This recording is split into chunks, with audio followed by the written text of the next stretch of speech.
अगर आप 2025 के बोर्ड एग्जाम देने वाले हैं तो आप इस वीडियो को देख करके जाइएगा, आसानी से आपको 8 से 10 नंबर बोर्ड एग्जाम में टकरा जाएंगे।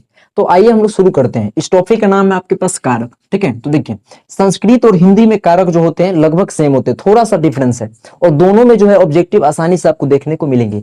तो आइए हम लोग शुरू करते हैं। देखिए, तो अगर आपसे कोई पूछता है कि कारक क्या है, ठीक है, तो संस्कृत में इसका डिफिनेशन होता है कि क्रिया के जनक को हम लोग कारक कहते हैं। मतलब इसको कह सकते हैं कि क्रिया जनकम कारकम। ठीक है, क्रिया के साथ जिसका प्रत्यक्ष संबंध होता है उसे कारक के नाम से जानते हैं। यानी कहने का अर्थ है कि क्रिया के जो साथ होगा वह डायरेक्ट क्या होगा, उसका संबंध होगा, उसका लिंक होगा। जैसे मान लेते हैं, यहाँ पे लिख देते हैं कि राम ने रावण को मारा।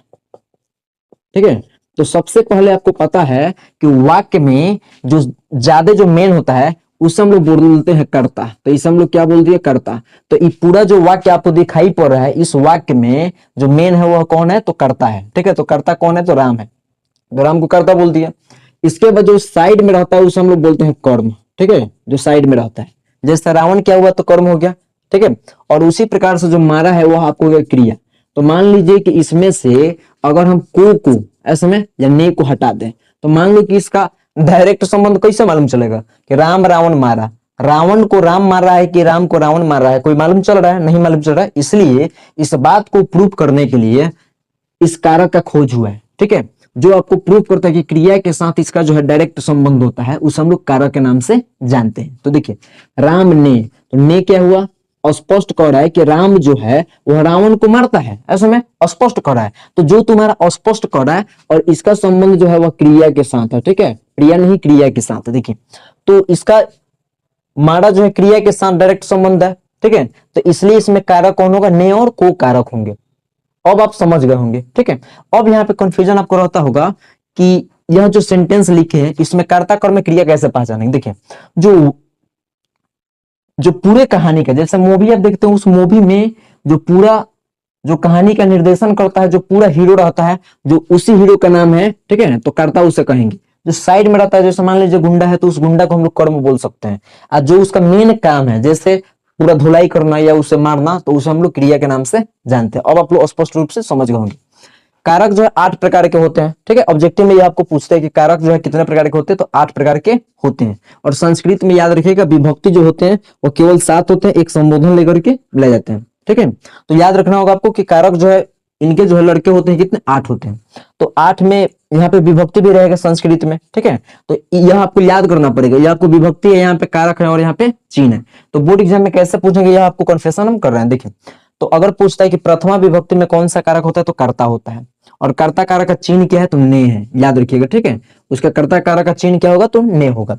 वही अगर देखा जाए तो द्वितीय विभक्ति जो है विभक्ति, उसमें कौन से आपको कारक आते हैं, तो कर्म कारक आते हैं। ठीक है, मतलब ऐसा आप याद कर सकते हैं कि कर्ता ने कर्म को करण से, संप्रदान को के लिए आपादान से, ठीक है, संबंध काके किरारेडी, अधिकरण में पर, संबोधन हेरे ओजी। जो 8वां नंबर होता है वह आपको होता है संबोधन। संबोधन का मतलब समझते हैं, ठीक है, कि हेरे ओजी। अब इसको हम लोग स्पष्ट रूप से समझेंगे कि भाई यह एग्जाम में किस रूप में आता है। तो मान लीजिए कि पहला टाइप क्वेश्चन पूछ सकता है कि मैं जो है कौन से कारक में आता है, मैं जो है किस कारक का चिन्ह है, तो कौन सा चिन्ह है, तो अधिकरण का, याद रखिएगा अधिकरण का। ठीक, अधिकरण का। वही पूछ दे अधिकरण कौन से विभक्ति में आता है, तो सप्तमी विभक्ति में आपको देखने में को आता है। ठीक है, तो सप्तमी विभक्ति में, याद रखिएगा। अब जो है इससे ऑब्जेक्टिव के फॉर्म में रूप में कैसे पूछता है ये भी हमें समझना है। देखिए, तो मान लीजिए प्रथमा विभक्ति है, कर्ता कारक है, इसका ने चिन्ह।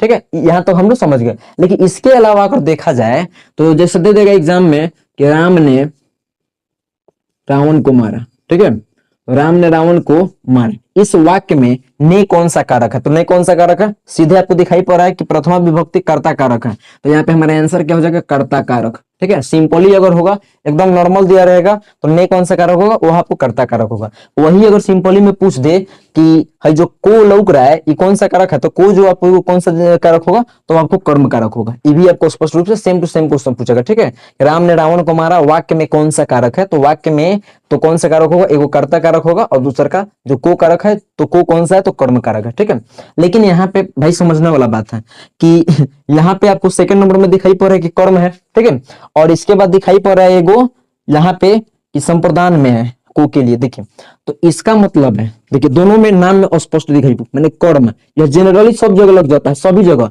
ये ऐसा है कि मैंने कहीं भी लग जाता है, ठीक है, कहीं भी खोजिएगा, जैसे राम ने आम खाया, आम को खाया, मोहन ने सोहन को पीटा, ये कहीं भी लग जाएगा, थेथर चीज है। लेकिन वही अगर देखा जाए कि संप्रदान, तो संप्रदान का मतलब होता है को के लिए, ठीक है। इसका मतलब है कि दान, यानी किसी को दान देने के लिए, या किसी को संप्रदान मैंने सभी मैंने उसके लिए। जैसे मान लीजिए हमने यहाँ पे एग्जाम्पल लिख दिया, राम के लिए पेन चाहिए, पेन चाहिए, तो मान लीजिए कि राम के लिए, तो के लिए कौन सा कारक होगा, यह आपको संप्रदान है, क्योंकि राम को हमने उसके लिए लिया है, तो आपका उस पर कोई अधिकार नहीं है, समझ रहे हैं ना, तो वहां पे आपको कोई अधिकार नहीं मिलेगा। वही अगर कहा जाए, देखिए कि सीता को आम चाहिए, दोनों कहने का सेम होगा कि सीता के लिए आम चाहिए या सीता को आम चाहिए, तो यह जो को है, क्यों है, यहाँ पे को जो लगा है, यहाँ पे संप्रदान है, ठीक है, क्योंकि मैंने किसी को हम दान दे रहे हैं, समझे, तो उसको दाने में दे रहे हैं ना। मान लीजिए किसी को, अब जैसे मान लीजिए ये हमें मार कर रहा है, तो आप इसको ले जाकर अगर किसी को देते हैं तो उसका अधिकार है ना। कोई भी चीज अगर किसी को आप दे देते उसका अधिकार है, तोड़ दिया तो थोड़े आप वापस मांगेगा, ऐसा कोई बात थोड़ी है कि दोस्त को अगर कोई भी चीज देते हैं तो उससे मांग लेते हैं, नहीं मांगते हैं। तो उसी प्रकार समझिए कि संप्रदान माने वो दान कर रहे हैं, उसको दे रहे हैं, तब आपको दिमाग में सेट रहेगा। तो पूछेगा राम के लिए पेन चाहिए, कौन सा कारक होगा, तो कौन सा कारक होगा, संप्रदान कारक होगा, ठीक है। वही एक बहुत ही फेमस पूछता है आपके एग्जाम में, देखिए वो आपको पूछेगा कि राजा ब्राह्मणों को गाय दान देता है, गाय देता है, तो इस वाक्य में को कौन सा कारक, राजा ब्राह्मणों को गाय देता है, तो यह जो को लग रहा है आपको कौन सा कारक होगा, तो यह आपको को जो है ना संप्रदान कारक होगा। क्यों होगा, क्योंकि यहाँ पे दान शब्द छुपा हुआ है, ठीक है। देखिए किसी के लिए, उसे अपना बनाने के लिए, तो उसी प्रकार से मान लीजिए ऐसे दिया रहेगा, उसे अपना बनाने के लिए, उसके लिए, मोहन के लिए, सोहन के लिए, ये सब जितना भी सारा आपको लग रहा होगा, ये सारा कौन सा कारक है, यह आपको संप्रदान कारक है, ठीक है। तो इसे संप्रदान कारक बोलते हैं, ठीक है। अब आपको समझ में आ चुका होगा। तो चलिए अब इसके बाद हम लोग देखते हैं एक बहुत ही शानदार टॉपिक है, जो है वो से, यहाँ पर भी है करण से और यहाँ पर भी है आपादान से। देखिए तो इसे हम लोग बोल सकते हैं ब्रेकअप, ठुकरा के, ठीक है। इसे हम लोग बोल सकते हैं पैचअप, देखिए, या इसे भोजपुरी में हम लोग बोल सकते हैं कि भेंट कर रहा है, और इसका मतलब बिलगाव रहा है, इससे दूर भाग रहा है, ठीक है। देखिए अब दोनों में डिफरेंस क्या है, जहां पे आपको, देखिए जहां पे आपको संबंध जोड़ने का भाव व्यक्त होगा उसे हम लोग करण कारक बोलेंगे, ठीक है। इसके अलावा जहां पर आपको बिछड़ाव का बोध होगा, ऐसे में टूटेगा, जहां पे दो चीजों का टूटना होगा उसे हम लोग आपादान कारक कहते हैं, और जहां पे आपको संबंध को जोड़ेंगे उसे हम लोग क्या बोलेंगे, करण कारक बोलेंगे, ठीक है। याद रखिएगा, ये आपको दिमाग में सेट रखना है। तो मान लीजिए कि जैसे एग्जाम्पल में लिख दिए, राम साइकिल से पढ़ने आता है, साइकिल से पढ़ने आता है, ठीक है, लिख दिए मैंने यहाँ पे, साइकिल से पढ़ने आता है। देखिए तो राम साइकिल से पढ़ने आता है, तो साइकिल पर उसमें सटीक में बैठता होगा, अलग तो बैठता नहीं होगा, तो जब साइकिल पे ऐसा टम चल रहा है, तो वहां पे साइकिल में वो जो है सट के बैठा होगा, तो संबंध जुड़ है, साइकिल और राम का संबंध जुड़ है, तो जहां पे संबंध जोड़ने का बोध होगा उस वाक्य को हम लोग करण कारक बोलेंगे, ठीक है। और वहीं पर लिख दिए हम यहाँ पे कौन सी लिख दिए, देखिए गंगा हिमालय से निकलती, से कौन सा कारक है, गंगा हिमालय से निकलती है, तो मान लीजिए कि इसमें जो से है कौन सा कारक होगा, वह आपको हो जाएगा आपादान, आपादान यानी बाप से दान हो रहा है, ये अलग टूट रहा है, इसमें ब्रेकअप कर रहा है। तो गंगा हिमालय से निकलती है, गंगा जो है वो हिमालय से, उसका हिमालय पापा हो गया, गंगा जो है इसके बेटी चाहे बेटा हो गया मान लो, तो उससे अलग हट रहा है ना, तो क्या हो रहा है, तो गंगा जो है हिमालय से निकलती है, तो डेट मीन्स कह सकते हैं कि इसका मतलब है कि यह जो है आपादान कारक होगा। ऐसे में एग्जाम्पल में यह आपको सवाल देखने को आसानी से मिलते, प्रॉपर मिलते हैं। अब इसके बाद अगर देखा जाए तो यहाँ पे जो है एक आपको आता है संबंध कारक, देखिए अब यहाँ पे आपको आ जाएगा संबंध कारक, तो संबंध कारक में जैसे हो जाएगा कि का के की, जैसे मोहन की पत्नी बीमार है, सोहन की अम्मी घर से बाहर जा रही है, उसके भाई जो है बीमार है, मान लीजिए यहाँ पे हमने लिख दिया एग्जाम्पल में, उसके भाई बीमार है, ठीक है। तो यहाँ पे उसके के है कि नहीं है, तो के जो है देखिए संबंध को जोड़ रहा है ना, ऐसे में कि का के की, तो जहां पे संबंध को जोड़ने का बोध होगा, ठीक है, तो वहां पे हम लोग क्या बोलेंगे, वहां पे तो संबंध कारक के नाम से जानते हैं, ऐसे में याद रखिएगा, जहां पे संबंध को जोड़ेगा उसे संबंध कारक कहते हैं, ठीक है। वही अगर कहा जाए अधिकरण, तो अधिकरण का मतलब क्या है, अधिका में और पर, जैसे वो छत पर है, मान लीजिए यहाँ पर एग्जाम में हम एग्जाम्पल पर लिख दिए कि वह छत पर है, ठीक है, तो वह छत पर है, तो सब लोग नीचे वो छत पर क्या कर रहा है, तो पर जो है और में जो है कौन सा है, अधिकरण है, ठीक है। इसके बाद देखिए, तो ये सिंपल है दोनों, इसमें कोई दिक्कत नहीं होता है। वही अगर देखा जाए तो देखिए सुनिए, यहाँ पे आपको संबोधन, तो संबोधन कहने का मतलब क्या हुआ, ऐसे में किसी को हम इज्जत कर रहे हैं, रिस्पेक्ट कर रहे हैं, और इस चिन्ह को हम लोग बोलते हैं विस्मयादि बोधक चिन्ह, ऐसे में तो यह जो विस्मयादि माने बोधक चिन्ह है, ये कहता है कि अचानक कोई होता है, ठीक है, कोई भी चीज अचानक ही यहाँ पे बात करेगा। तो मान लीजिए कि यहाँ पर दे दिए हे भगवान, हे प्रभु, यहाँ पे लिख दिए हे जगन्नाथ, तो हे भगवान हे प्रभु जो भी हमने लिखा, तो यह किसी के रिस्पेक्ट में बोल रहे हैं, तो ये कौन सी है, संबोधन है, ठीक है। अच्छा, लोग कहते हैं कि अरे वह तो पास हो गया, कौन सा कारक होगा इसमें, तो कौन सा कारक होगा, संबोधन होगा, ठीक है।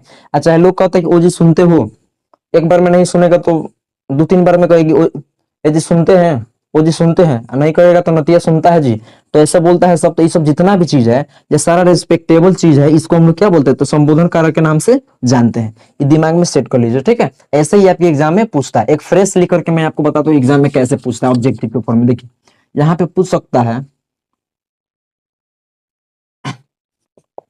गंगा हिमालय से निकलती है,